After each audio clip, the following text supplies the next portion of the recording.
Hello everyone, welcome to P star tutorial. इस session के इंसान हम डिस्कस करने वाले हैं जो आज का जो हमारा टॉपिक है UPSC IAS Indian statistical service जो 2025 के जो जून मंथ में जो एग्जाम हुए हैं। तो इसमें जो स्टैटिस्टिक्स सेकेंड पेपर है और स्टैटिस्टिक्स सेकेंड पेपर के इनसाइड जो लीनियर मॉडल बेस्ड जो क्वेश्चंस आए हुए थे उनको लेकर हम लोग डिस्कस करेंगे। तो क्वेश्चंस किस तरीके से कैसे पूछे गए हैं, उनके अपने सॉल्व करने के क्या बेसिक मेथड्स, क्या अपने कॉन्सेप्ट हैं या क्या उसके अपने जो अप्रोच है वो सब कुछ हम लेके डिस्कस करेंगे और किस टॉपिक से कहाँ से कितने कैसे सारे क्वेश्चंस पूछे गए थे ये भी हम लेके डिस्कस करने वाले हैं। ठीक, तो चलिए हम लोग स्टार्ट करते हैं और देखते हैं। तो इसमें जो हम बात कर सकते हैं जो क्वेश्चंस या उसके अपने जो pattern, generally first as it हम इसके सिलेबस की बात कर लेते हैं। तो स्टैटिस्टिक्स जो सेकेंड पेपर्स होता है, जनरली आईएएस में टोटल 6 पेपर्स होते हैं। ठीक, 6 पेपर की अगर बात करते हैं तो जिसमें general English, general study, statistics first second जो ऑब्जेक्टिव होता है और थर्ड एंड फोर्थ क्या होता है सब्जेक्टिव या डिस्क्रिप्टिव होते हैं। तो first and second objective based है। तो स्टैट सेकेंड पेपर के इनसाइड इसमें देखा जाए टोटल 3 ऑफ यूनिट्स इंक्लूड होते हैं जिसमें linear model, statistical inference and official statistics है। इस पूरे मतलब तीनों टॉपिक को मिला के या तीनों यूनिट्स को मिला के स्टैट सेकेंड पेपर में टोटल 80 क्वेश्चंस बनते हैं। 200 मार्क्स बेस्ड होता है और इसको अटेम्प्ट करने के लिए 2 आवर्स ये टाइम इसमें अलॉट होता है। ठीक, अब अगर हम इसमें सिलेबस की बात करते हैं तो फर्स्ट एज इट हम लोग यहाँ पे जो मतलब इस सेशंस की इंसाइट जो लेकर हम लोग डिस्कस करने वाले हैं वो हमारा जो मेन फोकस है लीनियर मॉडल बेस्ड जो क्वेश्चंस आए हुए हैं। तो फर्स्ट उसका हम लोग सिलेबस को लेकर डिस्कस करेंगे और किस यूनिट से मतलब या किस टॉपिक से कितने सारे क्वेश्चंस आए ये भी, और साथ में जो क्वेश्चंस आए हुए हैं उनके अपने सोल्यूशंस के साथ भी हम लोग लेकर उन क्वेश्चंस को लेकर डिस्कस करेंगे। तो अगर हम इसमें देखते हैं तो स्टैटिस्टिक्स सेकेंड पेपर के इनसाइड जो लीनियर मॉडल का पार्ट है इसमें जो सिलेबस है तो सिलेबस में पहला जो यूनिट्स आ जाता है इसमें मैट्रिक्स थियरी के inside matrix, property of matrix, eigen value and eigen vector, vector space, generalize inverse of matrix, generalize inverse of matrix and solutions of normal equations हो गया। फिर इसमें लीनियर एस्टिमेशंस का पार्ट आता है जिसमें एस्टिमेबिलिटी criteria, estimable function, error function या estimation functions, ये सारे टॉपिक आ जाते हैं।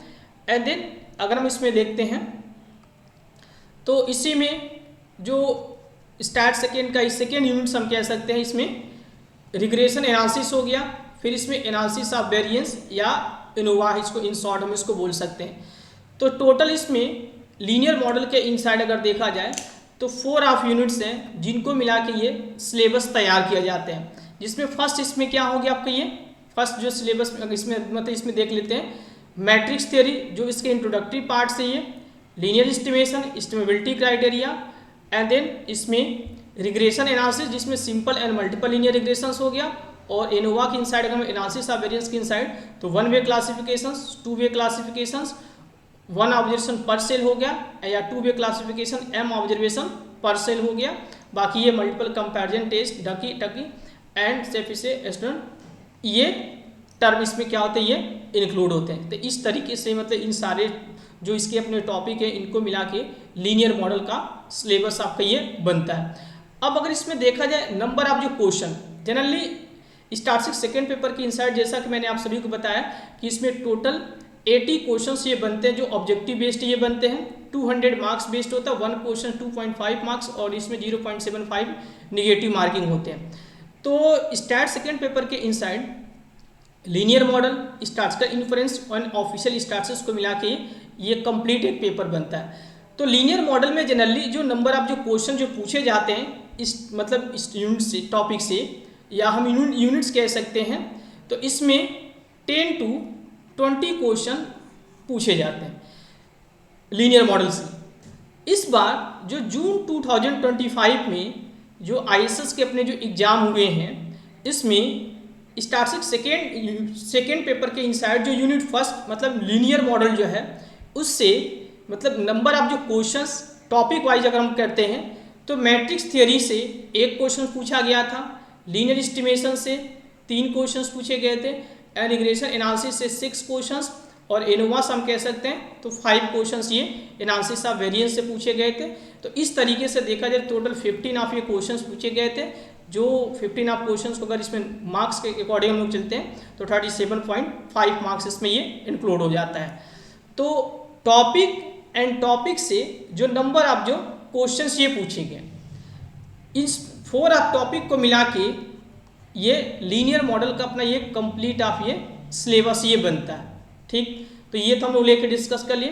अब जो ये 15 ऑफ जो क्वेश्चंस इनसे पूछा गया है, तो क्वेश्चंस किस तरीके से हैं, उसके अपने क्या अप्रोच हैं, कैसे उसको सॉल्व किया जाएगा, ये हम लोग लेके डिस्कस करने वाले हैं। तो जो फर्स्ट जो क्वेश्चन मतलब जो मैट्रिक्स थियरी अगर हम सिलेबस के अकॉर्डिंग हम लोग देखते हैं, तो सिलेबस में क्या है, matrix, property of matrix, eigen value and eigen vector, vector space and generalize inverse. Matrix theory के इनसाइड जो सबसे मोस्ट इंपॉर्टेंट टॉपिक है जनरलाइज इनवर्स है, या हम इसको जी इनवर्स भी बोलते हैं। इससे आईएसएस में लगभग हर साल क्वेश्चंस ये पूछे जाते हैं। ठीक, इस बार जून 2025 के जो एग्जाम हुए हैं आईएसएस के, उसमें भी इस क्वेश्चंस ये पूछा गया। तो क्वेश्चंस कैसे हैं, किस तरीके से डिजाइन किया गया, इसमें कहा जा रहा है कंसीडर द फॉलोइंग स्टेटमेंट को कंसीडर किया गया। If A is an idempotent matrix then rank and trace equal. Given a matrix A there exist G inverse with the property and trace of A G inverse of A equal to rank of A. Which of the statement given is are correct. इसमें से कौन सा correct है। 2 statement इसमें design किए गए हैं और ये जनरली बेस्ड किस पे ये है, तो आइडेम्पोटेंट मैट्रिक्स और उसके बाद ये जी इनवर्स पे ये बेस्ड है। अब इसमें कहा जा रहा है कि A is an idempotent matrix, तो rank of A and trace of A क्या होगा, आपस में इक्वल होगा। इट मीन्स इसमें हम कह सकते हैं प्रॉपर्टी क्या कहता है, अगर ये ए एज आइडेम्पोटेंट मैट्रिक्स है, तो अगर ए आइडेम्पोटेंट मैट्रिक्स है, इट मीन्स ये ए स्क्वायर इक्वल टू ए होना चाहिए। तो अगर ए आइडेम्पोटेंट मैट्रिक्स है, तो इस केस में इसका अपना जो बेसिक अब जो रिजल्ट होता है कि इसका अपना जो रैंक होता है एंड साथ में इसका ट्रेस ऑफ ए जो होता है, ये आपस में क्या होता है, ये सेम होता है। एग्जाम्पल के तौर पर अगर हम एक मैट्रिक्स से लिए 1 0 0 0, ये एक आइडेम्पोटेंट मैट्रिक्स ये है, इसका रैंक और ट्रेस दोनों आपस में क्या होंगे, ये सेम होंगे। ए इक्वल टू अगर हम आइडेंटिटी मैट्रिक्स ले लेते हैं 1 0 0 1, ये भी क्या होता है, एक आइडेम्पोटेंट मैट्रिक्स होगा, तो इसका भी रैंक एंड ट्रेस आपस में क्या होंगे, ये सेम होंगे। तो ये जस्ट एक रिजल्ट ये है, इसी पे बेस्ड ये क्वेश्चंस डिजाइन किया गया। अब जो सेकेंड स्टेटमेंट कहा जा रहा है, इसमें मैट्रिक्स ए दिया गया और ये इसका as a G inverse consider किया जा रहा है। अगर हम ए एज ए क्या मैट्रिक्स दिया गया है और इसका ऑर्डर m क्रॉस n दिया गया, तो जनरली इसका जो जी इनवर्स होगा ये इसका क्या होगा, n क्रॉस ये m ऑर्डर का होगा। और अगर ये जी इनवर्स होगा कब होगा, इट मीन्स जब ये इस कंडीशंस को क्या करेगा, ये होल्ड करेगा, और इस कंडीशंस को होल्ड करेगा तो ये इसका अपना क्या होगा, ये जी इनवर्स होगा। तो अब यहीं से अगर ये जी इनवर्स है, तो अब यहाँ से कहा जाए ट्रेस और रैंक आपस में क्या, ये सेम है। तो trace and rank it means यहाँ से हम कह सकते हैं कि ये जो जी इनवर्स ऑफ ए, ये भी क्या होता है, एक आइडेम्पोटेंट मैट्रिक्स ये होता है। और आइडेम्पोटेंट मैट्रिक्स की प्रॉपर्टी क्या होती है, उसका रैंक और ट्रेस आपस में क्या होता है, ये सेम होता है। इट मीन्स इसका अगर हम रैंक निकालें, रैंक ऑफ जी इनवर्स ए, और रिजल्ट ये भी कहता है कि रैंक ऑफ ये A G inverse and rank of A, ये आपस में क्या होता है, ये सेम होता है। और जबकि इसका rank and trace of A G inverse ये आपस में क्या होता है, ये सेम होता है। तो जब ये इस कंडीशंस को होल्ड करेगा, तो ये इसको भी इसके साथ अटैच कर देंगे, तो ये भी हमारा क्या होगा, ये ट्रू ये हो जाएगा। तो ये जो मैट्रिक्स की अपनी जो बेसिक अब जो प्रॉपर्टी था, खासकर जो जी इनवर्स है, उसी से रिलेटेड ये क्वेश्चंस ये पूछा गया। तो इस तरीके से देखा जाए तो इसका सी ऑप्शंस क्या आपका ये करेक्ट ही होगा। बोथ फर्स्ट एंड सेकेंड इसके अपने क्या होंगे, ये करेक्ट ही हो जाएंगे। इसी को मैंने शॉर्ट में इसका सोल्यूशंस भी इसमें रखा हुआ है, तो आप यहाँ से इसको देख सकते हैं और इसका पीडीएफ भी आप सभी को मिल जाएगा। ठीक, जो हमारे आपसे टेलीग्राम ग्रुप से जुड़े होंगे पी स्टार ट्यूटोरियल का, या जो व्हाट्सएप ग्रुप से जुड़े होंगे, तो वो आप वहाँ से इसका पीडीएफ डाउनलोड कर सकते हैं, या इसके अपने जो लिंक है डिस्क्रिप्शन बॉक्स में ये दे दिए जाएंगे। तो ये एक शॉर्ट वे में मैंने इसका सोल्यूशंस भी रख दिया। बाकी मैंने आप सभी को ये बता दिया कि एज इट इज के अपने सोल्यूशंस कैसे ये निकाले जाएंगे। ठीक, तो ये क्वेश्चन नंबर फर्स्ट आप सभी का हो गया। अब नेक्स्ट आ जाते हैं हम लोग क्वेश्चन नंबर जो 2 दिया गया। ये जो क्वेश्चन जो डिजाइन किया गया है y equal to x beta plus epsilon, आप इसको लीनियर एस्टिमेशन से भी लेके चल सकते हैं और जो रिग्रेशन एनालिसिस है जिसमें मल्टीपल लीनियर रिग्रेशन एनालिसिस की अगर बात करते हैं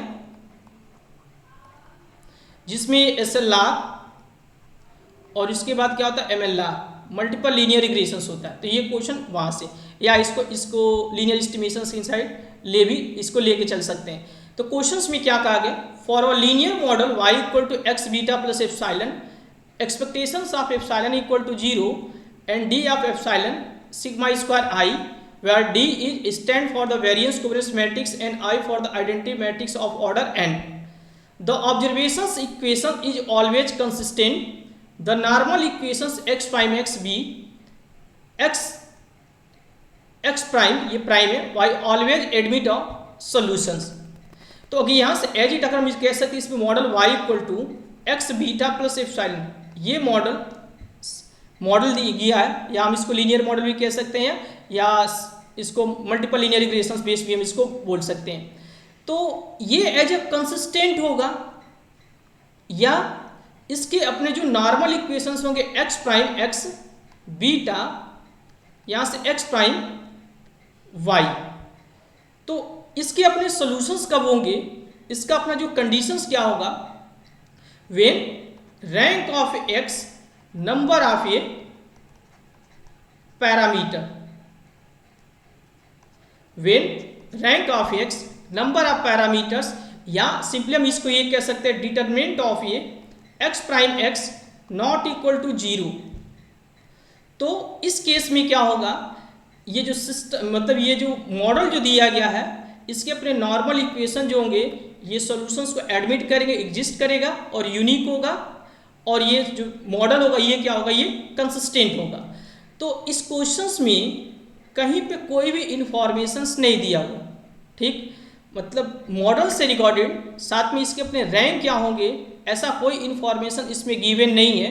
इट मीन्स हम इसमें कह सकते हैं कि इसके जो दोनों स्टेटमेंट हैं, both statement are incorrect.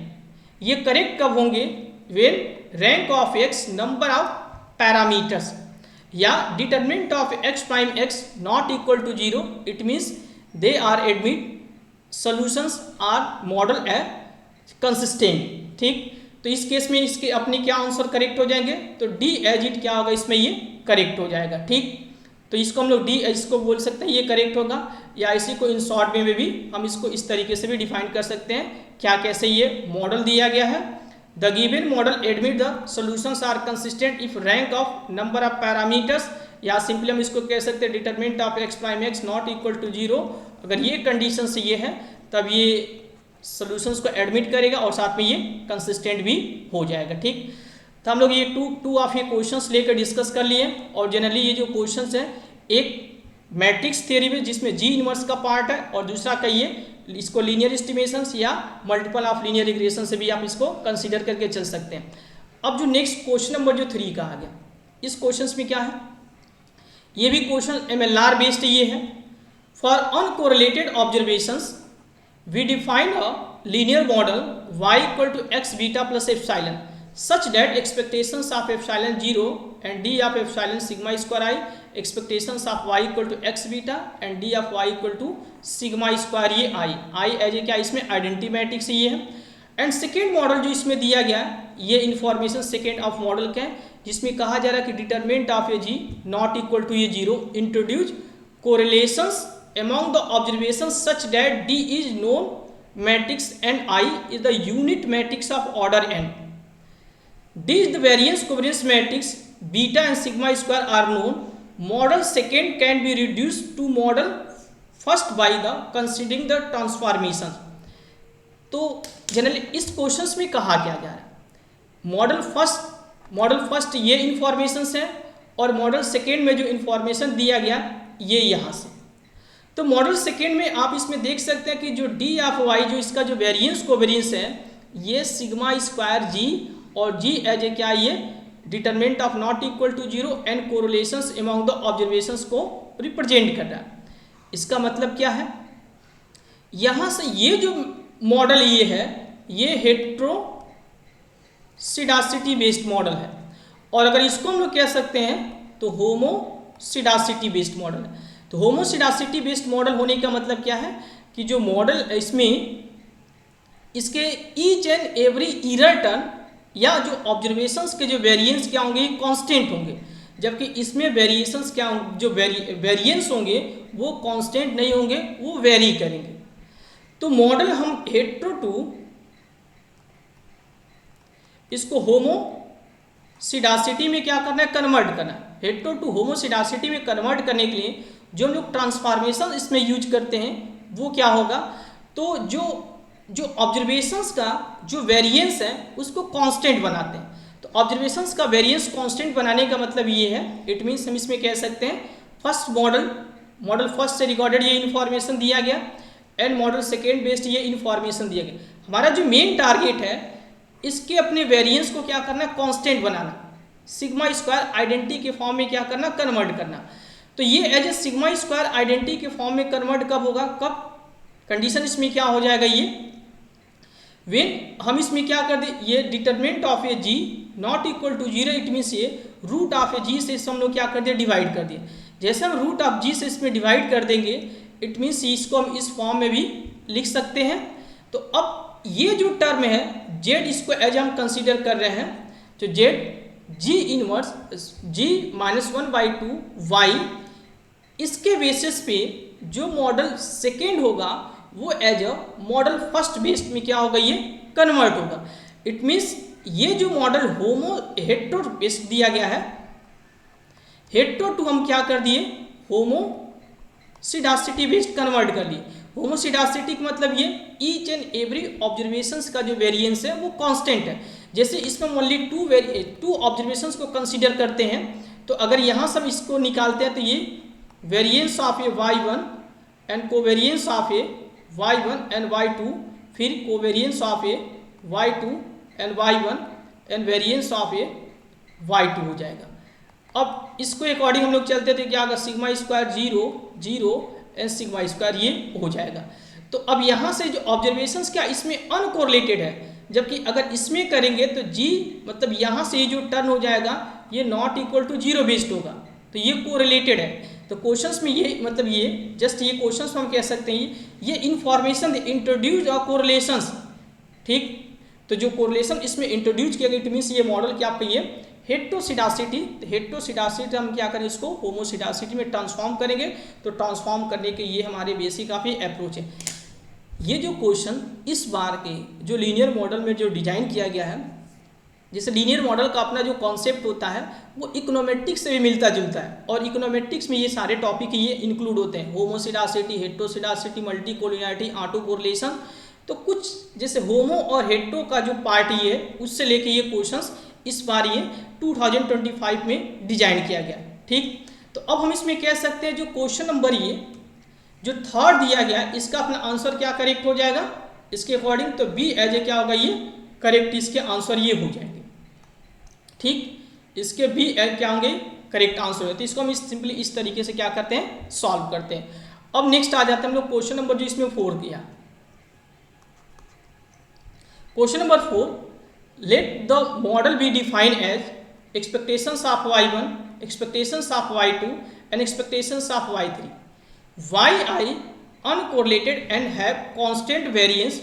What is the value of alpha so that the least square estimate beta 1 and beta 2 are uncorrelated, ठीक। तो अब इसको एज हम मैट्रिक्स बेस्ड मॉडल लेके चलते हैं। ये जो क्वेश्चन हम इसको जो आपका जो लीनियर एस्टिमेशंस का जो पार्ट ये है और जो रिग्रेशंस का जो पार्ट है इन दोनों को मिक्स करके ये, तो आप इसको लीनियर एस्टिमेशंस के इनसाइड भी लेके चल सकते हैं एंड रिग्रेशन एनालिसिस के इनसाइड। तो अगर हम इसको लीनियर एस्टिमेशंस के प्रोस्पेक्टिव से लेके चलते हैं, जो मॉडल एज्यूम करते हैं y equal to A beta plus epsilon, ये मॉडल दिया गया। इस केस में जो बीटा कैप जो एज ए एस्टिमेट होगा ए प्राइम का इनवर्स ए प्राइम वाई ये हो जाएगा। तो ये इसके अकॉर्डिंग हम लोग क्या करेंगे, इसको एज ए मैट्रिक्स नोटेशंस में लिखेंगे।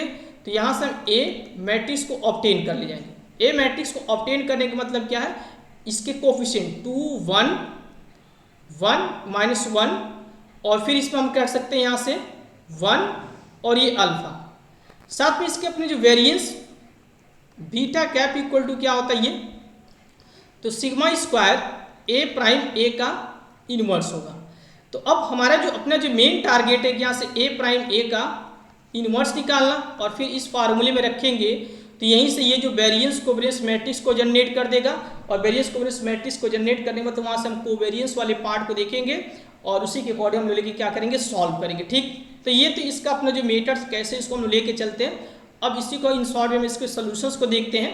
तो फर्स्ट एज इट ये मॉडल दिया गया y equal to A beta plus epsilon हम लोग कर दिए। इसके माध्यम से अगर हम कह सकते हैं एज इट, अगर determinant of A not equal to 0 और determinant of A prime A भी नॉट इक्वल टू 0 हो जाएगा। Then an estimate of a beta, beta equal to हम लिख सकते हैं and variance of beta cap equal to this. ठीक, अगर इसको in term of a y equal to इस फॉर्म में लिखते हैं तो हमारा ये स्ट्रक्चर हो जाएगा, जिससे हम लोग कंपेरिजन कर लेंगे तो ये हमारा y हो गया, ये a हो गया एंड बीटा और ये एप्सिलॉन हो गया। ठीक, अब यहीं से हम लोग a प्राइम a निकालेंगे, a प्राइम a निकालेंगे तो हमारा ये टर्म हो जाएगा। सिंपली इसको क्या करेंगे, मल्टीप्लाई कर देंगे एंड मल्टीप्लाई करने के बाद नेक्स्ट इसमें क्या हो जाएगा, हम यहाँ से a प्राइम a का इनवर्स तो एडजॉइंट अपॉन ये डिटरमिनेंट हम लोग निकाल देंगे, तो ये हमारा टर्न हो गया। अब नेक्स्ट इसमें जो variance of a beta cap, ये जो हमारा जो अपना जो फार्मूला है, ये इसी फार्मूले को जब इस फॉर्म में लिखते हैं वेरिएंस के फॉर्म में, तो ये वेरिएंस ऑफ बीटा क्या, variance of beta 1 cap, variance of beta 1 cap beta 2 and sorry covariance and covariance of beta 2 cap beta 1 cap and variance of beta 2 cap हो गया। अब जो क्वेश्चंस में जो कहा गया है, जस्ट इसमें हम क्वेश्चंस में कह सकते हैं कि what is the value of alpha so that least square estimate of beta 1 and beta 2 are uncorrelated। it means uncorrelated होने का मतलब क्या कि उसका कोवेरिएंस क्या हो जाएगा, ये 0 हो जाएगा। तो अब इससे जब इसका कंपैरिजन करेंगे तो कोवेरिएंस ये 0 कब हो जाएगा, मतलब ये कोवेरिएंस हम 0 कंसीडर करते हैं, तो यहाँ से हमारा अल्फा इक्वल टू क्या हो जाएगा, ये माइनस ये 1 हुआ हो जाएगा। तो अल्फा इक्वल टू -1 होने का मतलब क्या है कि इसके अपने सी ऑप्शंस क्या होंगे, ये करेक्ट ये हो जाएंगे। ठीक, तो सी एज इट इसमें क्या होगा, करेक्ट हो जाएगा। यहाँ से क्वेश्चन नंबर 4 का सी ऑप्शन ये करेक्ट हो जाएगा। ये क्वेश्चंस आईएएस का एक मोस्ट फेमस क्वेश्चन ये है, और लगभग आईएएस में मान के चलिए 4 से 5 बार ये क्वेश्चन ये पूछ लिया गया है। तो 2025 से पहले भी पूछा गया था और ये 2025 में भी क्वेश्चन ये पूछ लिया गया है। ठीक, तो कैसे इसको सॉल्व करते, क्या इसके अपने बेसिक मेथड्स हैं, तो ये हम लोग लेके डिस्कस कर लिए। अब आ जाते हैं हम लोग next question. Next question, question number 5, इसमें क्या कहा गया, consider the model y i equal to alpha plus A minus 1 का power i and beta i and u i equal to 1 2 3 2 of n and u i are independent random variable with expectations of u i equal to 0 and variance of u i equal to sigma square for all n. The least square estimate of a alpha and beta are। अब ये भी हमारा question ये हम कह सकते हैं कि जो क्वेश्चन जो डिजाइन किया गया, ये आप इसको लीनियर मॉडल या रिग्रेशंस दोनों से भी आप इसको लेके चल सकते हैं। बस हम इसको जनरली लीनियर मॉडल, जो लीनियर मॉडल का जो लीनियर एस्टिमेशंस वाला जो पार्ट है, इससे हम लोग लेके चल रहे हैं। तो इसमें हमको सॉल्व करने की क्या बेसिक अप्रोच है। अगर हम इसको बाय मेथड इसको सॉल्व करते हैं तो y equal to A beta plus epsilon, so beta cap equal to ये क्या होगा, बेस्ट एस्टिमेट होगा ए प्राइम ए का इनवर्स ए प्राइम y हो जाएगा and variance of a beta cap equal to हम लोग करेंगे तो sigma square A prime A का इनवर्स। तो फर्स्ट ये जो मॉडल है इसको मैट्रिक्स फॉर्म में निकाल, मतलब मैट्रिक्स फॉर्म में कन्वर्ट करके हम यहाँ से ए ऑब्टेन करें और फिर इस पे रख के सॉल्व करें, तो हमारा इसमें जो पैरामीटर्स अल्फा एंड बीटा, ये 2 ऑफ जो पैरामीटर्स हैं, हम उसके वैल्यू को क्या कर सकते हैं, निकाल सकते हैं। या ये तो बाय मेथड्स हो गया, लेकिन हम इसमें कुछ टेक्निकल अप्रोच लगा के अगर हम क्वेश्चंस को सॉल्व करते हैं तो ये कि इजी वे में सॉल्व हो जाता है, क्योंकि अगर आप इससे सॉल्व करेंगे तो ये टाइम टेकिंग है और एग्जाम में इतना टाइम मिलता नहीं कि हम इसको इतना कर पाएँ। तो हमारा जो टेक्निकल अप्रोच क्या होगा, हम इसमें क्या लगाएंगे, expectations of a beta cap, जो हमारी जो प्रॉपर्टी होती है बीटा होता है, अनबायस्डनेस प्रॉपर्टी होता है। तो यहाँ से हम ये अगर ये जूम करें कि alpha cap as a estimate है alpha and beta cap estimate है ये क्या है, बीटा, तो इस केस में expectations of alpha cap equal to alpha हो जाना चाहिए and expectations of beta cap equal to beta हो जाना चाहिए। अगर हम ये दिखा दें तो ये हमारा क्या होगा, फिर ये करेक्ट आंसर ये हो जाएगा। ठीक, तो इसमें यही इसमें लेके किया गया, मॉडल दिया गया है, बाकी ये सारे कंडीशंस हैं, ये इसके बेसिक आप स्ट्रक्चर्स कह सकते हैं। तो बीटा कैप इक्वल टू क्या होगा, बेस्ड लीनियर अनबायस्ड एस्टिमेट होगा, साथ में इसका अपना वेरिएंस। अनबायस्डनेस प्रॉपर्टी को हम इसमें यूज करेंगे। अल्फा कैप, अगर ये alpha and beta cap as it इसमें एस्टिमेट है, तो expectations of alpha cap equal to expectations of Y I, और यही एक्सपेक्टेशंस ऑफ वाई आई की वैल्यूज पे हम रख देंगे और फिर इसको लेकर हम लोग सिंप्लीफाई कर देंगे। इसमें देख सकते हैं आई की वैल्यू 1 से लेकर 2 ऑफ n तक चल रहा है, तो आई की वैल्यू 1 से लेकर 2 ऑफ n तक जाने का मतलब क्या कि इसमें एक बार आई की वैल्यू 1 रखेंगे, फिर इसमें 2 रखेंगे, तो ये जो बीटा वाला टर्म है वो एक दूसरे से क्या होगा, कटता चला जाएगा, और ये जो अल्फा होगा ये 2 ऑफ n टाइम हो जाएगा, तो ये 2 ऑफ n टाइम और ये 2n से क्या कट जाएगा, तुम्हारा अल्फा ये आ जाएगा। सेम ऐसे हम बीटा की बात करेंगे तो expectations of beta equal to लेके सॉल्व करेंगे, तो इस वाले पार्ट में ये अल्फा कट जाएगा क्योंकि इसमें इवेन और ये ऑड टर्म भी ये चल रहा है, तो इवेन और ऑड टर्म चलने से ये क्या होगा, ये अल्फा वाला टर्म कट जाएगा और बीटा जो क्या आपका ये एडिशंस के फॉर्म में ये हो जाएगा, और ये भी क्या होगा 2 ऑफ n टाइम बीटा हो जाएगा, समेशंस करेंगे तो 1/2 ऑफ n और इंटू 2 ऑफ n बीटा हो जाएगा, तो ये कट के ये बीटा ये आ जाएगा। तो बाई अनबायस्डनेस प्रॉपर्टी जो बेस्ड लीनियर अनबायस्ड एस्टिमेट ये है, तो हम इसके अनबायस्डनेस प्रॉपर्टी के माध्यम से भी हम इसको क्या कर सकते हैं, वेरीफाई कर सकते हैं। और जब भी अगर आपको एग्जाम में ऐसे क्वेश्चंस आपको दिए जा रहे हैं तो आप यही टेक्निकल अप्रोच लगा के सॉल्व करेंगे। अगर आप इसको बाय मेथड जाते हैं कि आप इसका एस्टिमेट निकालते हैं, मतलब इस फार्मूले के माध्यम से करते हैं, तो वो टाइम टेकिंग है।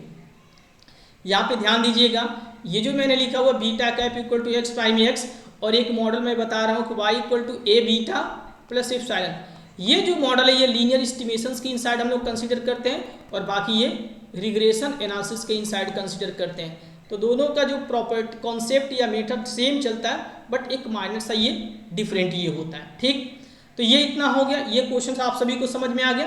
क्वेश्चन नंबर 5 को हम लोग कैसे सॉल्व करते हैं, अब आ जाते हैं नेक्स्ट हम लोग इसमें जो नेक्स्ट आप जो क्वेश्चन कहा गया, consider the following for the next 2 item. तो ये जो 6 and 7 जो क्वेश्चन जो डिजाइन किया गया है, ये ISS में लगभग 3 से 4 बार ये भी क्वेश्चन ये आ गया, तो ये 2025 में भी रिपीट किया गया, बट इस बार जब ये क्वेश्चंस रिपीट किया गया था तो इसमें कुछ टेक्निकल पार्ट लगा दिया गया, क्वेश्चंस को थोड़ा सा लेंथी कर दिया गया था। क्या है इसमें, let X I and Y I Z I from 1 to 3 with the 9 independent observation with common variance sigma square and expectations of xi equal to θ1 minus θ2, expectations of y equal to θ2, expectations of z equal to θ1 plus θ2, I from 1 to 3, let x, y and z respectively denoted. What is the best linear unbiased estimate of ये θ1? तो इसमें भी हमारा वही technical part ये होगा कि अगर मॉडल दिया गया y equal to x beta plus epsilon, और इसका जो बेस्ड लीनियर अनबायस्ड एस्टिमेट का निकालने का जो फार्मूला होता है एक्स प्राइम एक्स का inverse X prime Y and variance of a beta cap equal to sigma square X prime X का इनवर्स होता है। तो ये बेस्ड लीनियर अनबायस्ड एस्टिमेट है, बेस्ड लीनियर अनबायस्ड एस्टिमेट है। It means expectations of a beta cap equal to क्या होना चाहिए, बीटा। फर्स्ट एज इट, जब भी अगर इस पे बेस्ड क्वेश्चंस आते हैं तो हम इसमें अनबायस्डनेस प्रॉपर्टी लगाते हैं, और अगर मान लीजिए ऐसे जैसे इसमें θ1 के लिए कहा जा रहा है, इसमें से या तो कोई एक निकल के आए जो इसका एक्सपेक्टेशंस ले θ1 के इक्वल आ जाए, या अगर ऐसे मोर देन 1 आ जा रहा है तो उस केस में हम लोग क्या करेंगे, इसका अपना वेरिएंस निकालेंगे, और जिसका वेरिएंस सबसे कम होगा वो एज ए क्या होगा, बेस्ड लीनियर अनबायस्ड एस्टिमेट ये होगा। तो अब इसमें जो x, ये x इक्वल टू ये y equal to and z equal to दिया गया, तो एक्सपेक्टेशंस ऑफ x, एक्सपेक्टेशंस हमारा जो मेन टारगेट है कि इन सभी पे एक्सपेक्टेशंस इसमें ऑपरेट करें, और जो θ1 के इक्वल आ जा रहा है उसको कंसीडर करेंगे, और अगर जो नहीं आ रहा है उसको डिस्कार्ड करेंगे, और अगर ऐसे मोर देन 2 ऑप्शंस θ1 के इक्वल आ जा रहे हैं तो उसमें हम इसका वेरिएंस निकाल के हम लोग चेक करेंगे। ठीक, तो ये तो इसके अपने अप्रोच हैं। अब इसको सॉल्व कैसे करेंगे, तो एक्सपेक्टेशंस ऑफ एक्स आई ये सारी इन्फॉर्मेशन दिया गया, बाकी एक्स का एक्सपेक्टेशंस निकालेंगे तो ये 3 टाइम है θ1 माइनस θ2, सेम ये वाई दिया गया तो इसका एक्सपेक्टेशन निकालेंगे, और ये जेड तो इसका भी एक्सपेक्टेशन निकाल लेंगे। अब 1 बाई 1 इसमें किया गया, सभी का एक्सपेक्टेशंस निकाला गया। जब सभी का एक्सपेक्टेशन निकालेंगे तो ये भी θ1, ये θ2 और ये θ1 और ये आ जा रहा है। तो बाकी इसको तो डिस्कार्ड कर दिए, इसको हम लोग कंसीडर नहीं करें क्योंकि हमको θ1 के लिए best linear unbiased estimate check करना है। तो अब ऐसे दो ऑप्शंस इसमें मिल जा रहे हैं, तो क्या दोनों इसमें करेक्ट होंगे? क्योंकि ये सिंगल करेक्ट आंसर ये है। तो इस केस में हम लोग कैसे इसको डिसाइड करेंगे कि इसमें से कौन सा बेस्ड लीनियर अनबायस्ड एस्टिमेट होगा? तो हम इसका वेरिएंस निकाल ले जाएंगे। तो जिसका वेरिएंस सबसे कम होगा वो एज ए क्या होगा, बेस्ड लीनियर अनबायस्ड एस्टिमेट हो जाएगा। तो फिर हम इसका क्या कर दिए, वेरिएंस निकाल दिए, तो इस पर वेरिएंस ऑपरेट कर दिए, तो ये 1/9 हो जाएगा। और बाकी वेरिएंस आप x करेंगे, तो वेरिएंस आप x करने का मतलब क्या है, x इक्वल टू क्या दे, xi दिया गया। तो जब आप इस पर वेरिएंस आप x ऑपरेट करेंगे तो वेरिएंस आप x1 प्लस x2 प्लस ये x3, तो ये ऑब्जर्वेशंस ये pair wise uncorrelated, which means इसका कोवेरियंस पार्ट ये 0 हो जाएगा। तो ये 3 टाइम वेरिएंस ऑफ xi, क्योंकि IID बेस्ड ये, तो 3 टाइम सिग्मा स्क्वायर ये हो जाएगा। ऐसे इन सभी का ये भी y का भी 3 सिग्मा स्क्वायर, z का भी 3 सिग्मा स्क्वायर हो जाएगा। तो इन सभी को वैल्यू रख के हम इसको सॉल्व करेंगे, तो इसका वेरिएंस 24/36 सिग्मा स्क्वायर हो जा रहा है। और ये हम इसको किस कर सकते हैं, तो इसमें हम कंपैरिजन करेंगे तो v1 ग्रेटर देन v2 है। इट मीन्स जो v2 होगा ये क्या हो जाएगा, बेस्ड लीनियर अनबायस्ड एस्टिमेट हो जाएगा, मतलब ये जो पार्ट हो जाएगा 1/6 x प्लस जेड, ये as a best linear unbiased estimate हो जाएगा। तो अगर हम लोग क्वेश्चंस के अकॉर्डिंग लोग करेंगे तो इस केस में क्या होगा, सी एज ए करेक्ट ये हो जाएगा। इस बार क्वेश्चंस में जो मतलब ये 2025 का जो क्वेश्चन जून में जो एग्जाम जो हुआ था, इसमें बस एक एडिशनल पार्ट कर दिया गया। अभी तक जो क्वेश्चन मतलब जो पूछा गया था, हमारा जो काम एक्सपेक्टेशन से ही चल जा रहा था, और इसमें ओनली एक ऑप्शन एक्सपेक्टेशन उसका इक्वल आ रहा था। इस बार जो कर दिया गया, इसमें दो ऐसे टर्म जिनका एक्सपेक्टेशन निकालने पर θ1 के इक्वल आ जा रहा है।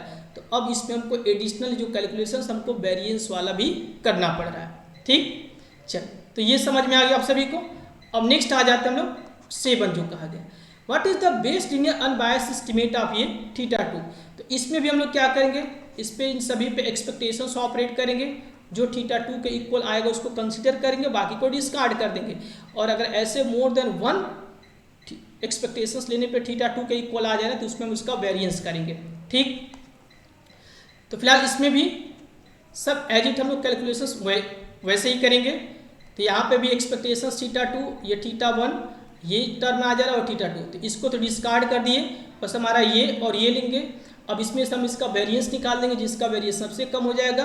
तो एक का हम लोग वेरिएंस v1 कंसीडर करें, एक का v2 कंसीडर कर दे, v1 greater than v2। It means ये एज ए क्या हो जाएगा, बेस्ड लीनियर अनबायस्ड एस्टिमेट हो जाएगा। किसके, based linear unbiased estimate for θ2 के इक्वल हो जाएगा। इट मीन्स ये डी ऑप्शन क्या होगा, इसका करेक्ट ये हो जाएगा। इसका हम कह सकते हैं डी एज ए क्या होगा, ये करेक्ट ये हो जाएगा। ठीक, तो ये 6 और 7 लगभग क्वेश्चंस का जो पैटर्न ये बस ये सेम ही है। मॉडल दिया गया, इसमें 2 ऑफ पैरामीटर्स इन्वॉल्व हैं। तो इसमें θ1 के लिए बेस्ड लीनियर अनबायस्ड एस्टिमेट पूछा जा रहा है, एंड θ2 के लिए बेस्ड लीनियर अनबायस्ड एस्टिमेट पूछा जा रहा है।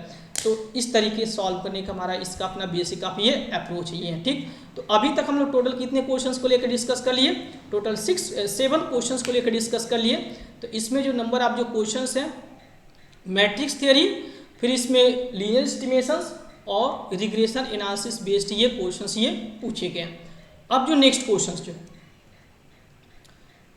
क्वेश्चंस इसमें हम कह सकते हैं क्वेश्चन नंबर जो 8 और 9, ये भी consider the following for the next 2 item के इनसाइड ये क्वेश्चंस ये डिजाइन किया गया।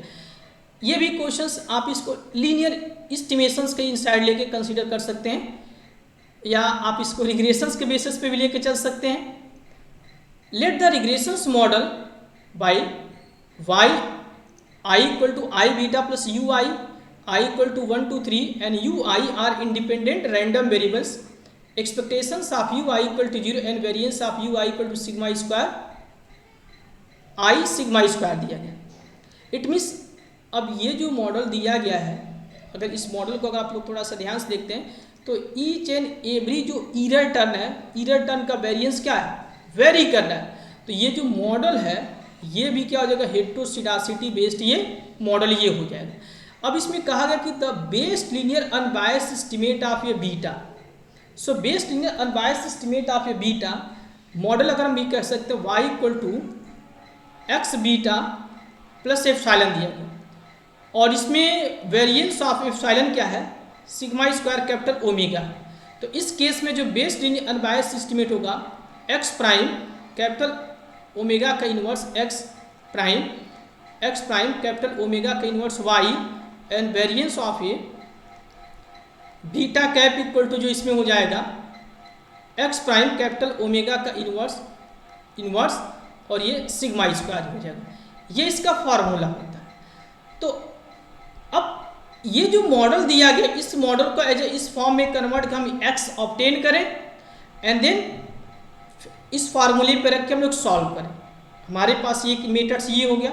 या as a best linear unbiased estimate की बात की जब किया जा रहा है तो डायरेक्ट हम क्या कर लें, ये हमारा बेस्ड लीनियर अनबायस्ड एस्टीमेट है तो expectations of a beta cap equal to क्या होगा, ये बीटा के इक्वल होगा। तो हम अनबायस्डनेस प्रॉपर्टी का यूज करके भी इसको सॉल्व कर लें।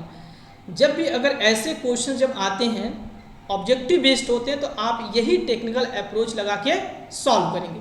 तो इस पे आप एक्सपेक्टेशंस निकालेंगे जिसमें मतलब वन बाय वन हम इस सभी पे ऑपरेट करेंगे। जिसका एज ए बीटा के इक्वल आ जा रहा है एक्सपेक्टेशन उसको कंसीडर करेंगे और जिसका नहीं है उसको डिस्कार्ड कर देंगे। ठीक, तो ऐसे इसमें किया गया है वन बाय वन। ये मॉडल दिया गया, बाकी ये सारे इंफॉर्मेशंस हैं। फार्मूला क्या होता है ये मैंने आप सभी को बता दी। इसमें प्रॉपर्टी लगाएंगे, एक्सपेक्टेशन इन सभी पे ऑपरेट किया गया है। तो ये बीटा की इक्वल आ जा रहा है, ये 14/16 बीटा और ये 13/16 बीटा की इक्वल आ जा रहा है। तो ऐसे इसमें दो ऑप्शन है, मतलब ये पहला और दूसरा बीटा के इक्वल आ जा रहे हैं। तो बाकी इसको तो हम लोग डिस्कार्ड कर देंगे, बचा हमारा यही दो। तो क्या इसमें से ये बेस्ड लीनियर अनबायस्ड एस्टीमेट होगा बीटा के लिए या ये होगा? तो ये हम लोग कैसे करेंगे, तो इसका हम लोग वेरिएंस निकाल देंगे। तो वेरिएंस ऑपरेट कर देंगे। वेरिएंस ऑफ ये इसमें हमारा y1, variance of y2 and variance of y3 करेंगे और बाकी 1/6 बाहर दिया तो 1/36 हो जाएगा। और वेरिएंस ऑफ y1 यहाँ से फार्मूला क्या चल रहा है, वेरिएंस ऑफ ये yi हम कह सकते हैं ये भी i सिग्मा स्क्वायर ही होता है। तो आप इसके अकॉर्ड i इक्वल टू क्या करिए, इसमें 1 2 3 रखते चलिए, फिर इसमें मतलब ये वैल्यू वेरिएंस का आप इसमें रख दीजिए। तो इस केस में 6/36 सिग्मा स्क्वायर और बाकी ये 46/196 सिग्मा स्क्वायर ये आ जाएगा। तो यहाँ से हम कह सकते हैं जो V1 होगा, मतलब ये जो इस एस्टीमेट के कॉरस्पॉन्डिंग जो वेरिएंस V1 होगा वो V2 से क्या होगा, ये लेस हो जाएगा। तो ये हमारा क्या होगा, as a best linear unbiased estimate ये हो जाएगा। तो अगर ये बेस्ड लीनियर अनबायस्ड एस्टीमेट ये है तो इसका अपना मतलब ये कौन सा ये होगा, तो ए एज इट इसमें क्या होगा, ये करेक्ट ये आंसर ये हो जाएगा। ठीक, तो ऐसे क्वेश्चंस को सॉल्व करने के लिए हमारी ये बेसिक ऑफ ये अप्रोच या टेक्निक हम कह सकते हैं। तो हम इसको इस तरीके से लेके क्या करते हैं, सॉल्व करते हैं। अब सेम क्वेश्चन नंबर 9 भी इसी के बेसिस पे पूछा गया, मतलब इसका वेरिएंस से रिगार्डेड पूछा गया।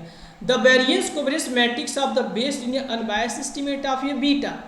तो variance covariance of the based linear unbiased estimate कहा जा रहा है। तो फार्मूला क्या होगा, variance of a beta cap equal to sigma square X prime capital omega का इनवर्स एक्स, ये हमारा फॉर्मूला ये होता है। तो या तो हम इसके माध्यम से सॉल्व करें या हम यहाँ से ये चेक कर लिए कि ये as a best linear unbiased estimate का काम कर रहा है। तो इसका अपना वेरिएंस कितना आया है, इसको लेकर डिवाइड करते हैं तो 1/6 सिग्मा स्क्वायर। तो हमारा यही एज ए क्या हो जाएगा, इसका अपना ये वेरिएंस ये हो जाएगा। ठीक, तो हम कह सकते हैं सिग्मा स्क्वायर बाई ये 6 इसका अपना वेरिएंस हो जाएगा। बाकी ये सब क्या होगा, डिस्कार्ड कर दिए। तो इस केस में क्वेश्चन नंबर 9 का क्या होगा, ये बी आंसर ये करेक्ट ही हो जाएगा, मतलब बी ऑप्शन इसका करेक्ट हो जाएगा।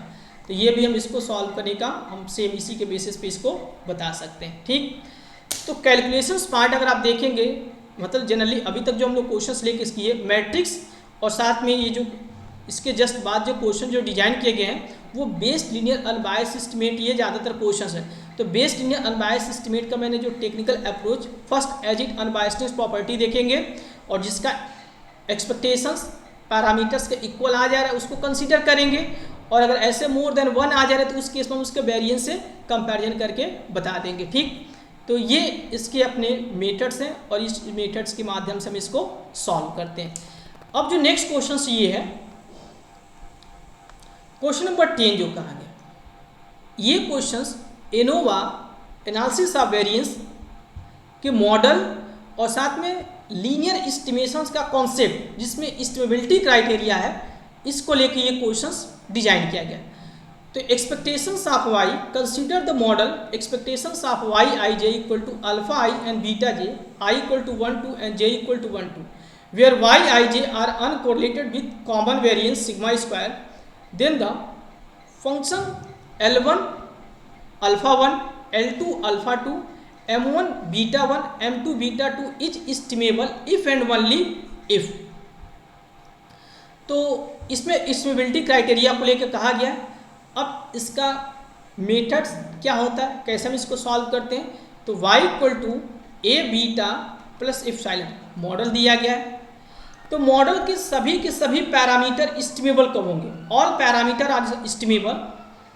तो वो कैसे होंगे, इट मीन्स हम ये कह सकते हैं when rank of A number of A parameters.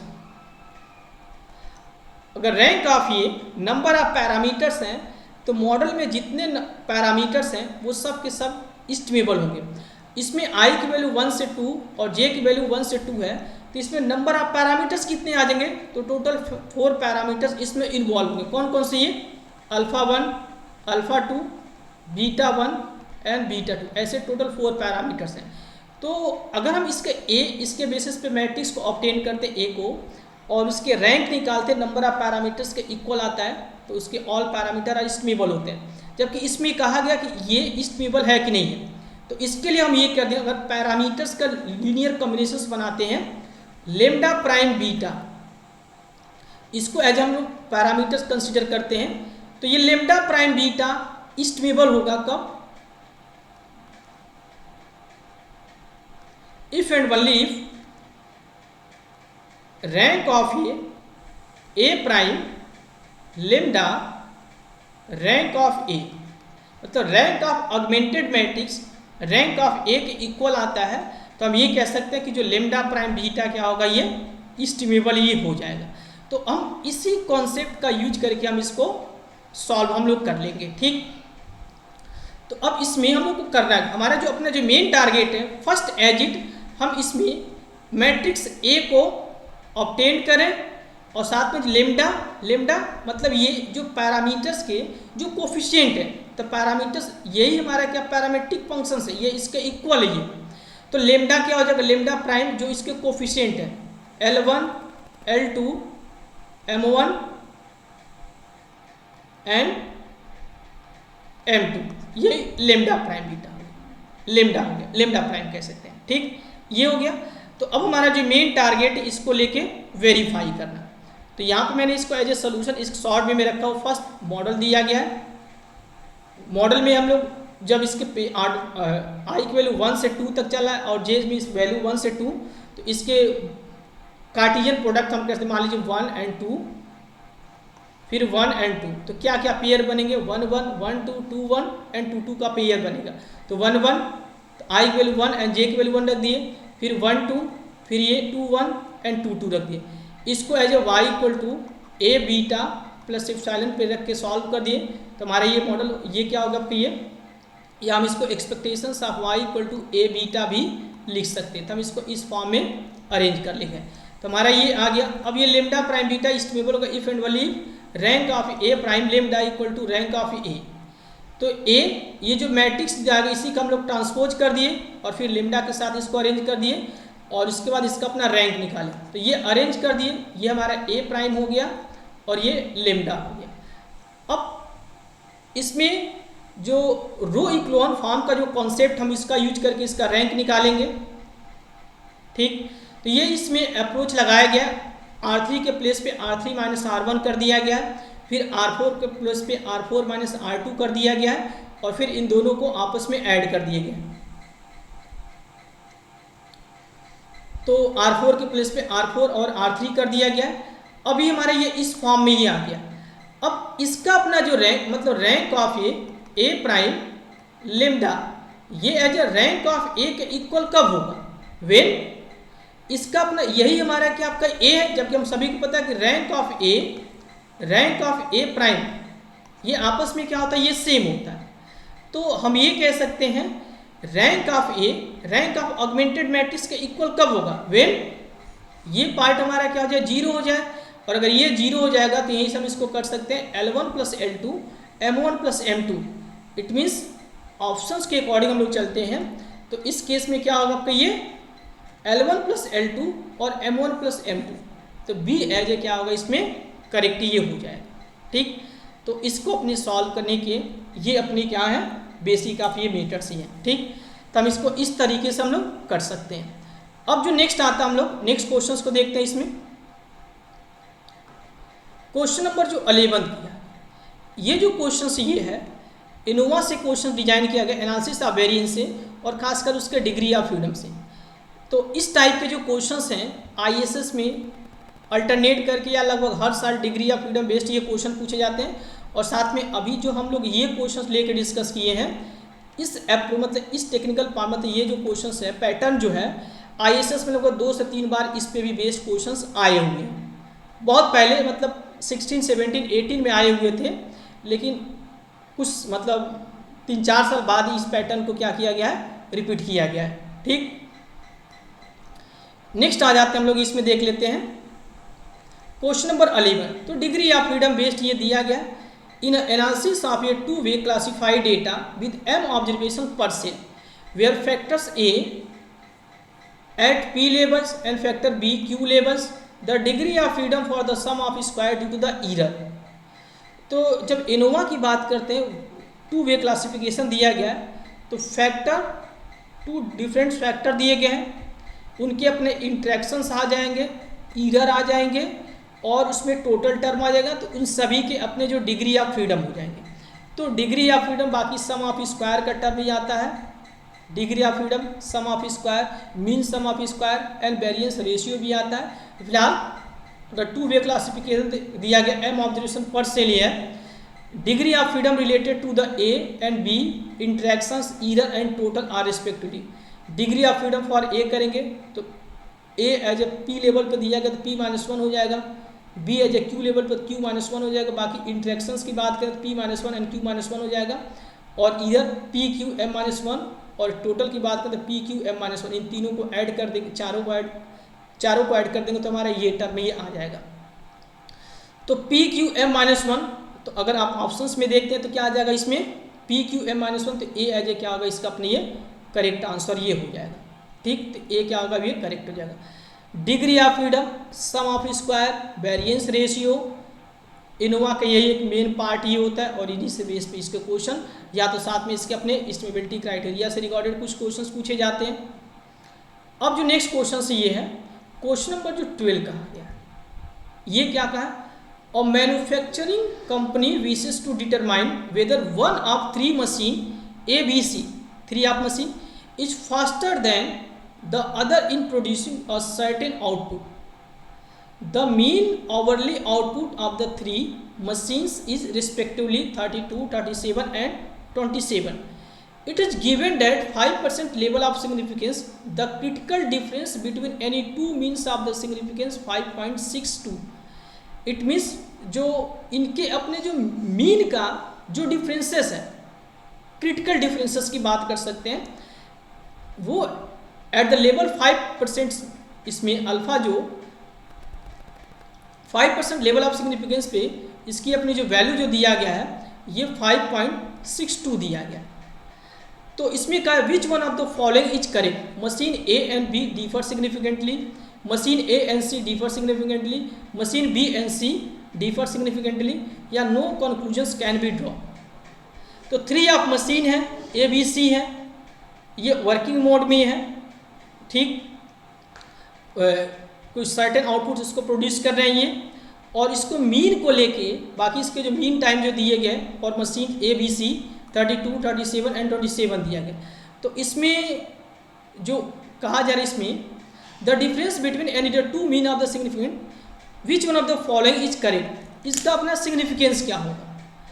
तो ये हम लोग कैसे आइडेंटिफाई करेंगे, तो आइडेंटिफिकेशंस का अपना जो तरीका होता है, जो पैटर्न होता है, मशीन फॉर द ABC जो मीन आवर्स जो दिया गया आउटपुट उसका 32 है, बी के लिए 37 एंड सी के लिए 27 दिया गया। और जो क्रिटिकल डिफरेंस है eight the 5% level of significance 5.62 दिया गया। तो अब हमारा जो मेन है इसमें हम लोग कैसे इसको आइडेंटिफाई करेंगे, सिग्निफाई करेंगे। तो सिग्निफाई करने के लिए to determine if the two mean differ significantly we compare the absolute difference between their means with the critical difference. If the absolute difference is the greater than critical difference then difference is significant. तो अगर इसकी absolute value, इनका अपना absolute value निकालें, पहले difference फिर इसका अपना एब्सोल्यूट वैल्यू, अगर इसके at the level of 5% significant से ग्रेटर है तो ये क्या हो जाएगा, differ significantly, otherwise they are not differ significantly. तो अब इसके कंक्लूजन्स को हम लोग कैसे करेंगे, इसमें यहाँ पे 1 by 1 machine A B and C, इन सभी के लिए mean of A and mean of A B difference निकाला गया, उनकी अपनी एब्सोल्यूट वैल्यू। इसमें 5 आ जाए, 5 क्या आपका ये 5.62 से ग्रेटर ये नहीं है। जब ग्रेटर नहीं है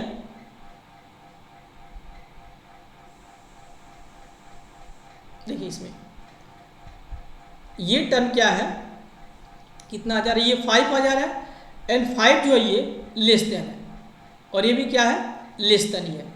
तो जब लेस देन ही है और इसमें क्या है, ग्रेटर देन होना चाहिए, तो ये डू नॉट डिफर सिग्निफिकेंटली, ये भी इसमें क्या हो जाएगा, डू नॉट डिफर सिग्निफिकेंटली।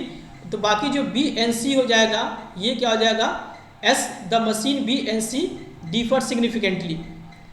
ठीक, तो ये दोनों जगह बी एंड सी क्या होंगे, इनके अपने जो प्रोड्यूसिंग जो पार्ट ये है, जो आउटपुट है वो एक दूसरे से क्या होंगे, डिफरेंट होंगे। और इसको हम लोग कंपेरिजन किस पे कर रहे हैं, तो on the basis of the critical difference.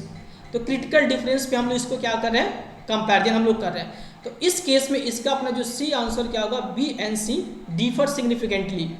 इसके माध्यम से मतलब ये, तो हम कह सकते हैं कि इसका सी एज ए क्या होगा, ये करेक्ट ये हो जाएगा। क्रिटिकल डिफरेंस पे बेस्ड ये क्वेश्चंस ये पूछा गया है। तो टू डिफरेंस ऑफ प्रोडक्ट ये हैं, उनके मीन का डिफरेंस निकालेंगे, अगर वो उनकी absolutely value greater than at the 5 level of significance से ग्रेटर ये है जो उसकी टेबुलेटेड वैल्यू है, तो they are differ significantly, otherwise they are not differ significantly. तो इस केस हम इसको ऐसे लेके सॉल्व कर सकते हैं।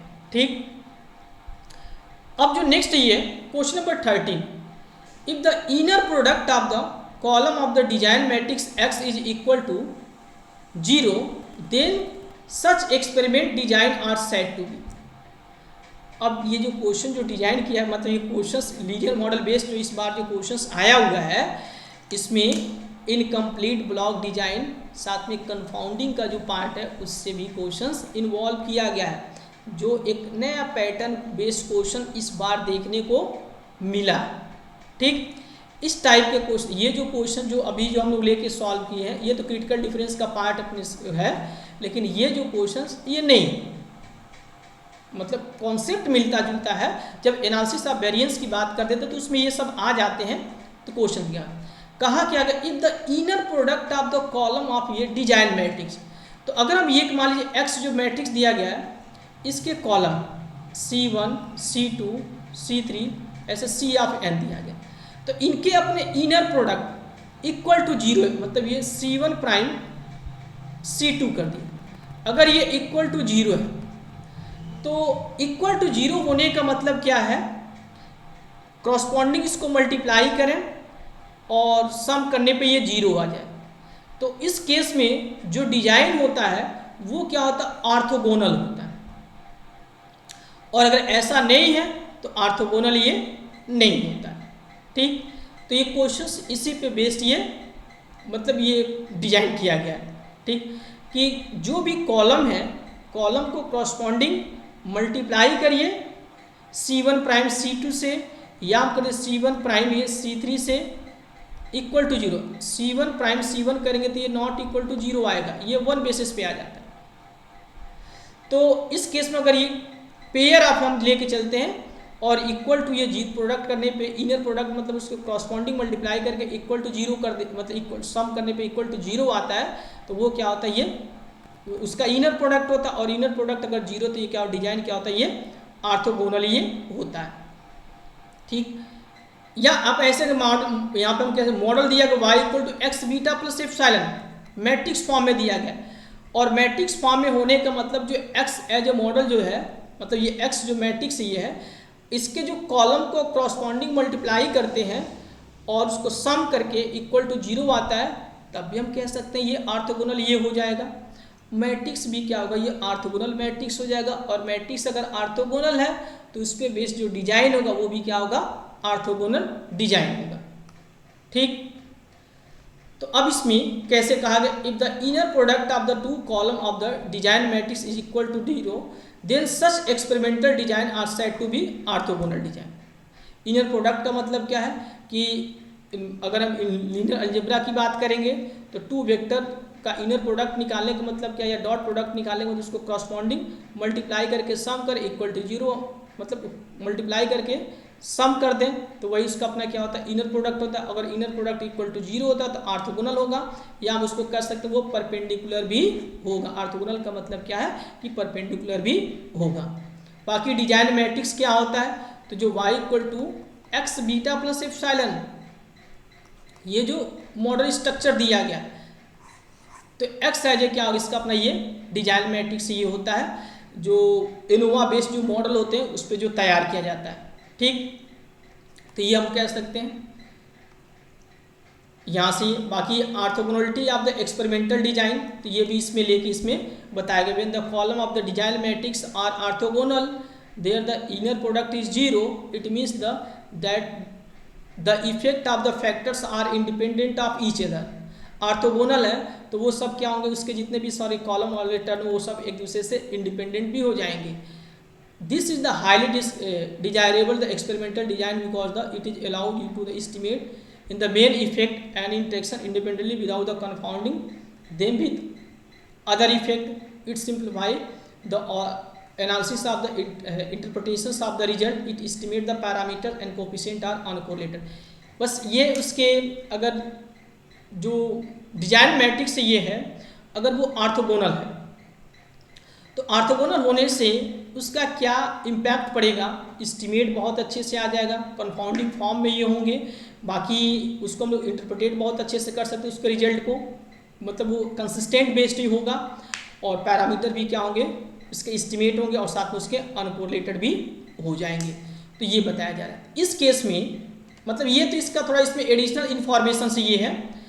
तो क्वेश्चन नंबर 13 का अगर देखा जाए तो सी एज इट क्या होगा, ये करेक्ट होगा। कॉन्सेप्ट क्या है कि अगर उसका इनर प्रोडक्ट क्या हो जा रहा है इक्वल टू जीरो हो जा रहा है कॉलम बेस्ड डिजाइन मैट्रिक्स के, तो उस केस में क्या होगा, ये ऑर्थोगोनल होगा, और अगर इक्वल टू जीरो नहीं हो रहा तो वो नॉन ऑर्थोगोनल डिजाइन ही होगा। ठीक, अब नेक्स्ट आ जाइए क्वेश्चन नंबर जो 14। क्वेश्चन नंबर 14 क्या है, in the case of the RBD with b block and v treatment could be considered as a sample from larger population, the appropriate two-way model could be। RBD randomized block design की बात किया जा रहा है। अगर design of experiment की अगर देखा जाए तो रैंडमाइज ब्लॉक डिजाइन होता है, IBD इनकम्प्लीट ब्लॉक डिजाइन होता है, CRBD completely randomise block design होता है, और BIBD balance incomplete block design होता है, और उसके बाद लैटिन स्क्वायर डिजाइन भी होता है। तो ये जो क्वेश्चंस आरबीडी में जो मतलब ट्रीटमेंट और जो उसके वैरायटी, इनके अपने जो allocations at the random basis पे होते हैं, जिस टर्म में ये एलोकेट किए जाते हैं, तो एज रैंडम बेसिस इसका अपना क्या ये एलोकेशंस ये होता है, सेल बेस्ड हम कह सकते हैं। तो अब इसमें जो ब्लॉक एंड जो ट्रीटमेंट है ये कैसे किस तरीके से इसमें इन्वॉल्व होंगे, तो उसका जो इफेक्ट क्या होगा, फिक्स्ड इफेक्ट होगा या रैंडम इफेक्ट होगा, वो किस तरीके से होगा।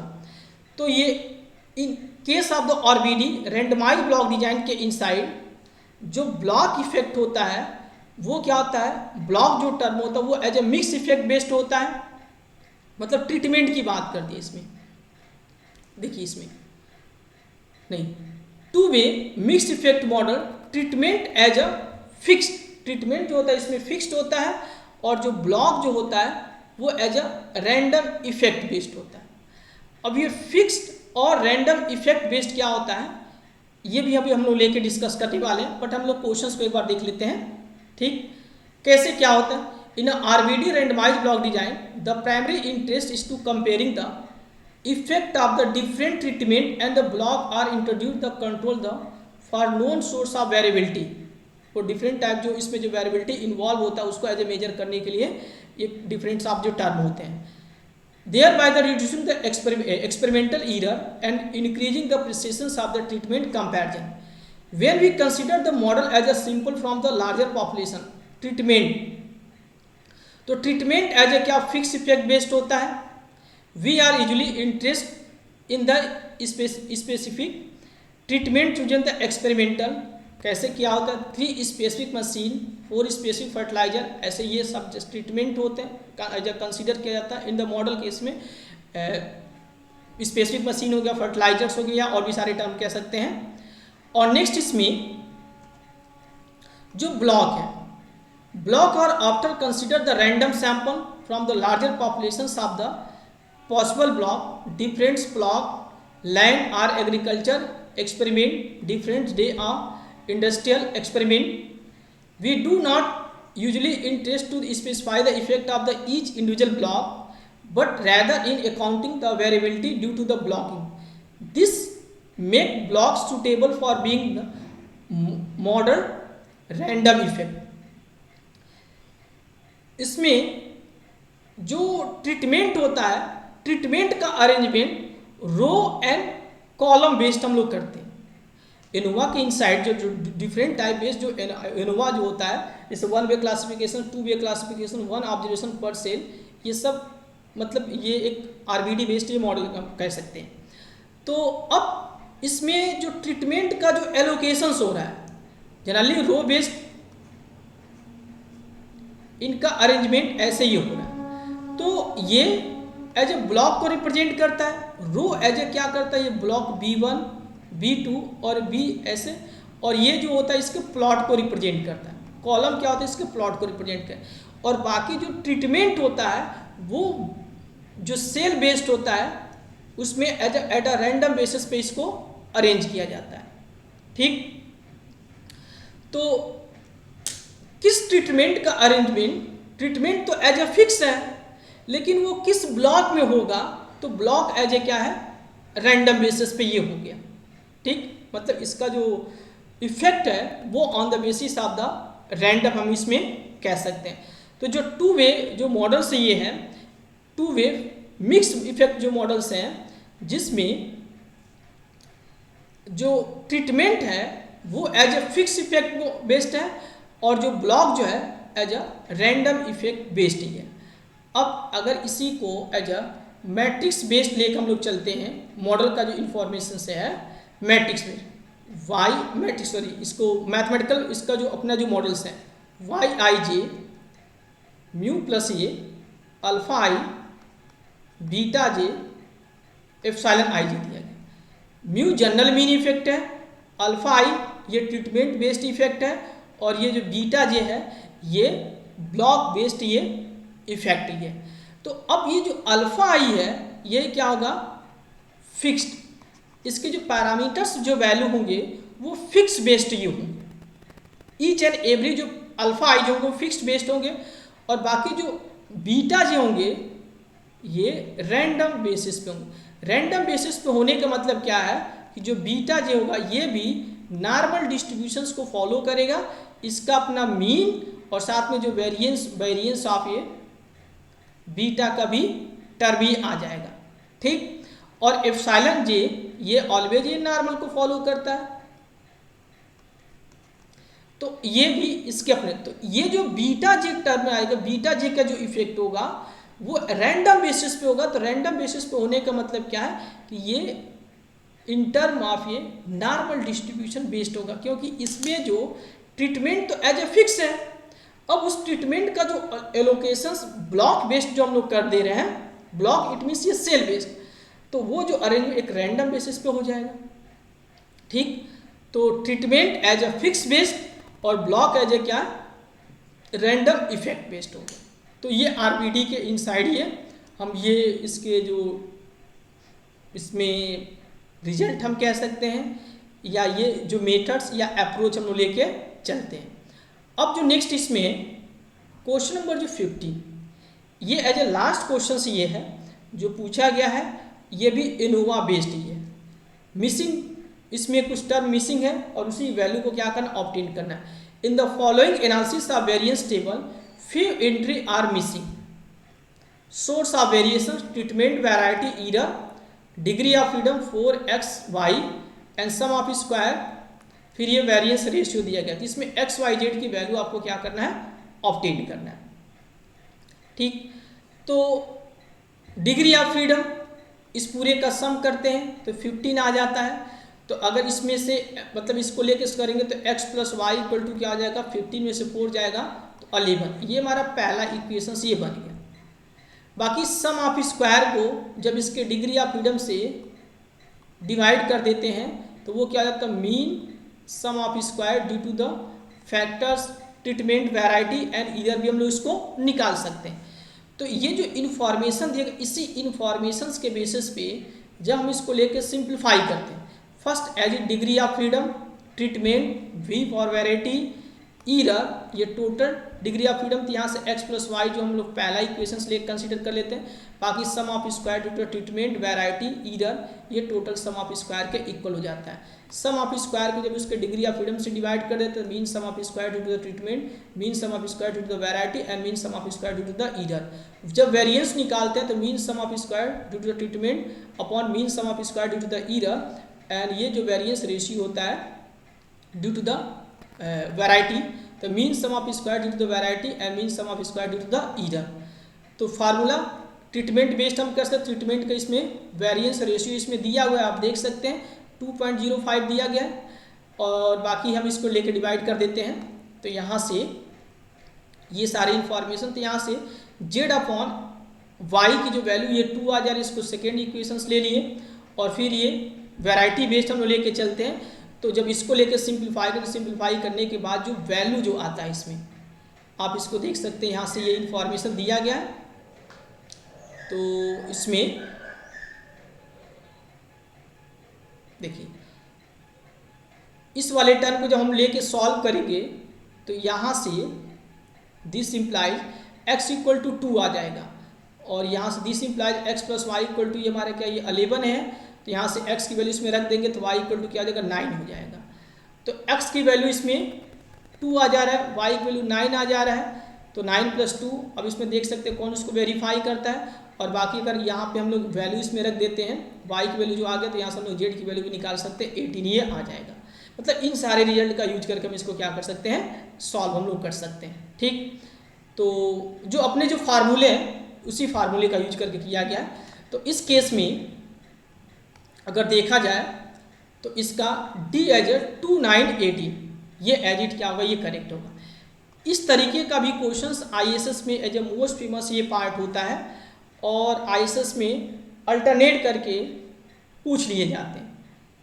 तो अच्छा खासा ये क्वेश्चंस ये होता है, और इनको सॉल्व करने के ये आप बेसिक आप जनरली इनोवा की अगर बात करें तो इनोवा से क्वेश्चंस किस तरीके से पूछे जाते हैं, डिग्री ऑफ फ्रीडम हो गया, सम ऑफ स्क्वायर हो गया, उनके वेरिएंस रेशियो से रिलेटेड क्वेश्चंस ये हो गए, तो कोफिशिएंट ऑफ डिटरमिनेशन बेस्ड ये क्वेश्चंस ये हो गया।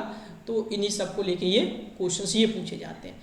तो टोटल 15 क्वेश्चंस इस बार जो जून 2025 में IASS इंडियन स्टैटिस्टिकल सर्विस का अपना जो एग्जाम हुआ था, टोटल 15 क्वेश्चंस लीनियर मॉडल से ये पूछे गए थे। उनका अपना आंसर की भी मैंने यहाँ पे अरेंज कर दिया है, किस क्वेश्चन का क्या अपना ये होगा, ये मैंने यहाँ पे अटैच कर दिया, जिससे आपको पढ़ने में भी आसानी होगी।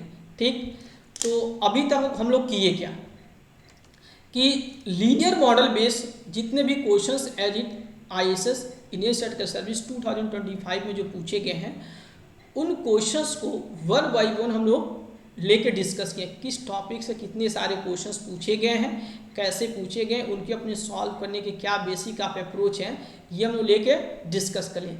बाकी अगर आपको लीनियर मॉडल्स को और भी डिटेल में आपको पढ़ना है तो ये कुछ बुक हैं, मतलब आप लीनियर मॉडल को, मतलब इन बुक को अगर फॉलो करते हैं तो आप लीनियर मॉडल को बहुत अच्छे से कवर कर सकते हैं। ठीक, चलिए, तो ये इतना आप सभी का हो गया। तो हम लोग क्या किए अभी तक इस सेशंस के इनसाइड, लीनियर मॉडल बेस्ड जो क्वेश्चंस पूछे गए हैं उन क्वेश्चंस को 1 बाय 1 लेकर हम लोग डिस्कस किए। ठीक, हमने बहुत अच्छे से आप सभी को इसके अपने जो क्वेश्चंस है विद सॉल्यूशंस मैंने आप सभी को बताया है कि क्वेश्चंस किस तरीके से पूछा गया है, इनके अपने सॉल्व करने के क्या बेसिक मेथड्स हैं। ठीक, तो 2025 में लीनियर मॉडल से टोटल 15 क्वेश्चंस पूछा गया है, जिसमें मैट्रिक्स थियरी से 1 क्वेश्चंस, लीनियर एस्टिमेशन से 3 क्वेश्चंस, रिग्रेशन एनालिसिस से 6 क्वेश्चंस और इनोवा से टोटल 5 क्वेश्चंस ये पूछे गए। 37.5 मार्क्स लीनियर मॉडल से एक काफ़ी अच्छा खासा ये टॉपिक माना जाता है और ये क्वेश्चंस आसानी से हो जाते हैं। बस ये है कि हम इसके थ्योरेटिकल कॉन्सेप्ट को अगर अच्छे से कवर किए हैं तो क्वेश्चन सॉल्व किए जा सकते हैं। ठीक, बाकी आप में से जो भी एस्पिरेंट्स यूपीएससी आईएएस 2026 को टारगेट करके चल रहे हैं,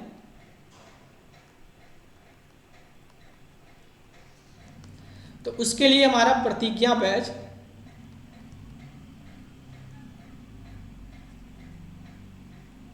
टू स्टार्ट हुआ है। इसमें 1 जुलाई से ही स्टार्ट हो रहा है। आप उसमें रजिस्टर्ड करके आप अपनी तैयारी कर सकते हैं। आप मेरे साथ, मेरे प्लेटफॉर्म के साथ जुड़ के आप अपनी तैयारी कर सकते हैं।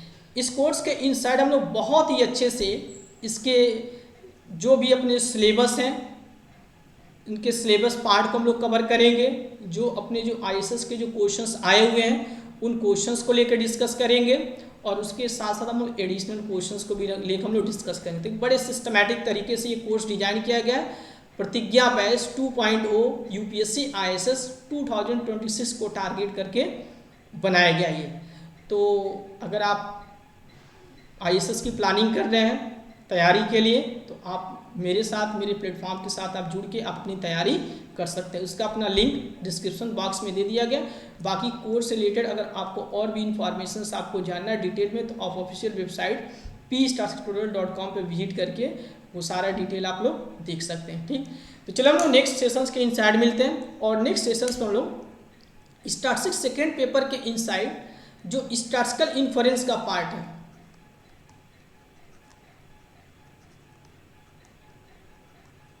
जो स्टैटिस्टिकल इन्फरेंस का जो पार्ट है उसको लेकर हम लोग लेके डिस्कस करेंगे। तो इसमें क्वेश्चंस किस तरीके से पूछा गया है, क्या उसके अपने बेसिक अप्रोच हैं, कैसे हम लोग सॉल्व करेंगे, ये सब कुछ हम लोग लेके 1 बाय 1 लेकर डिस्कस करेंगे। ठीक, तो उम्मीद करते हैं आप सभी को ये सेशंस बहुत अच्छे से समझ में आया होगा और आप इस मतलब सेशंस के माध्यम से, इस लेक्चर्स के माध्यम से आप लीनियर मॉडल को और भी अच्छे से आप पढ़ेंगे, उसको स्ट्रॉन्ग बनाएंगे। ठीक, तो चलो हम लोग सेशंस को बंद करते हैं, नेक्स्ट सेशन के साइड मिलते हैं। So thank you everyone.